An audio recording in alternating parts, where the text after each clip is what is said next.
The ability to create custom watch faces gives you direct access to the most prominent UI element on the user's most personal device.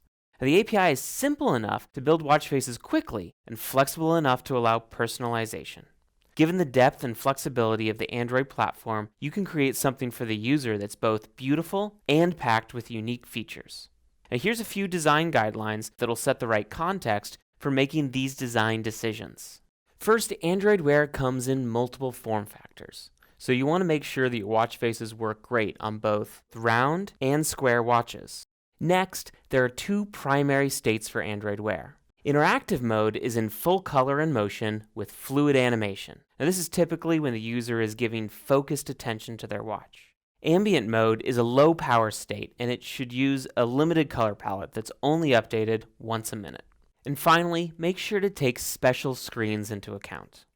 On low-bit screens, pixels in ambient mode are either off or on, which means you only want to use black and white with no anti-aliasing. You're also going to want to use burn-in protection techniques with OLED screens, like avoiding large blocks of opaque pixels. In fact, we recommend that around 95% of the screen in ambient mode remain black.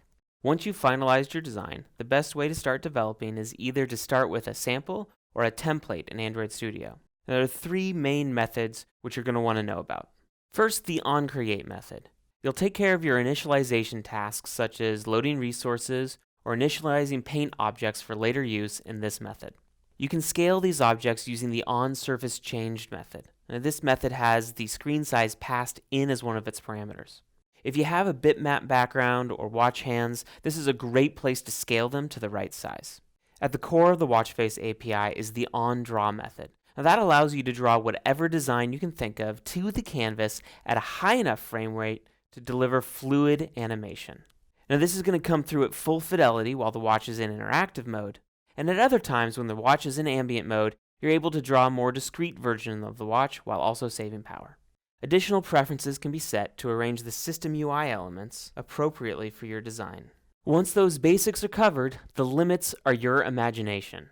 You can go further with additions like, a moon phase, the current weather, or even fitness stats. Now, watchmakers call these items complications, but with Android Wear, they're hardly complicated.